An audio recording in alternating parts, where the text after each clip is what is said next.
जय जय श्री राधे जय श्री श्याम। कार्तिक का तीसरा अध्याय। सत्यभामा बोली, हे भगवान, आप काल स्वरूप हैं और काल के संपूर्ण भाग समान हैं, तब फिर कार्तिक मास ही क्यों श्रेष्ठ है? हे देव, सब तिथियों में एकादशी और सब महीनों में कार्तिक का महीना ही आपको प्रिय है। श्री कृष्ण बोले, हे कौन्तेय, तुमने अच्छा प्रश्न किया। एकचित्र होकर नारद को संवाद सुनो, मतलब मन लगा के सुनो। जिससे पहले गथु ने नारद से पूछा, तब नारद जी ने कार्तिक मास की शिष्टता कहा।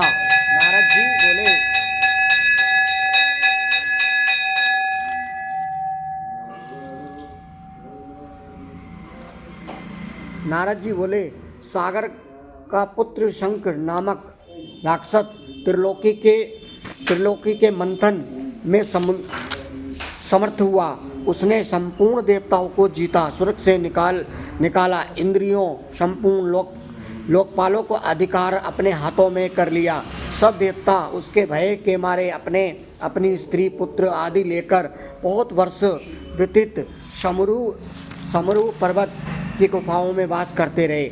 जब देवता गुफाओं में रह रहे, तब शंखासुर ने विचार किया, मैंने देवताओं को जीता तो लिया है, तब भी वह बलवान मालूम होता है। हाँ, अब जान पड़ रहा है कि वह सब वेद मंत्रों से युक्त हैं।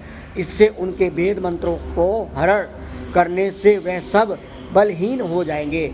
ऐसा विचार कर वह असुर विष्णु भगवान की नींद से ग्रस्त देख स्वयं ब्रह्मा जी के लोक में जाकर वहाँ से वेदों को निकाल कर चलने को तत्पर हुए। तब वह उसके भय के मारे यज्ञ के मंत्रों बीज समेत जल में प्रवेश कर गए। तब तो वह शखासुर भी उन्हें ढूंढता हुआ समुद्र में के भीतर विचारने लगा, परंतु वह वेद और एक स्थान पर कहीं भी प्राप्त न हुए। पीछे से ब्रह्मा जी सब देवताओं को संग ले और पूजा की सब सामग्री इकट्ठी कर बैकुंठ में विष्णु भगवान की शरण में गए।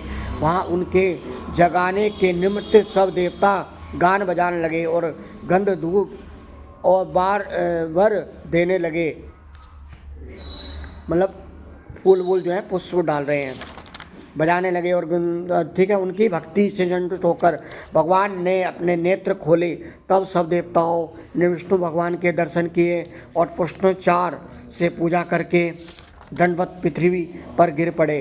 तब तो माधव भगवान उनसे कहने लगे, हे देवगणों, मैं तुम्हारे भजन कीर्तन आदि कार्यों से प्रसन्न हूँ।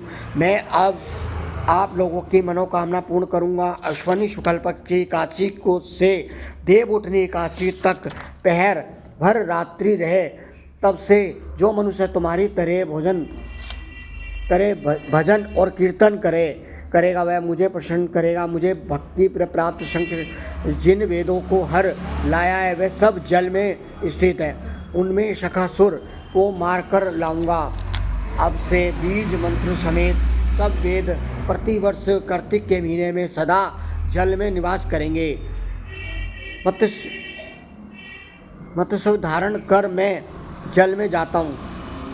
ठीक है, तुम संपूर्ण मुनियों को लेकर संग आओ। इस लोक में जो अच्छे मनुष्य प्रातःकाल स्नान करते हैं वह नीचे अक्षत स्नान को फल प्राप्त होता है। जो कार्तिक में सदा व्रत करते हैं उनको इंद्र तुम मेरे लोक में पहुँचे दिया करो। हे यम, तुम सदा उनकी विधान से रक्षा करते रहो। हे वरुण, तुम उनके पुत्र पात्री आदि देव उनकी रक्षा करें, उनके धन बढ़ाएं, जिससे यह मेरे रूप को जीवन मुक्त हो जाए और अन्य देवताओं से जन्म से मरण तक उन्हें उन बातों का धारण करें। हे, वह तुम्हारे द्वारा भी पूजे हैं, जैसे तुमने मुझे काशी को जगाया है। इसलिए यह तिथि सदा मानने योग्य होगी। तीसरा अध्याय समाप्त। जय जय श्री राधे जय श्री श्याम। बोलो कार्तिक महात्म की जय।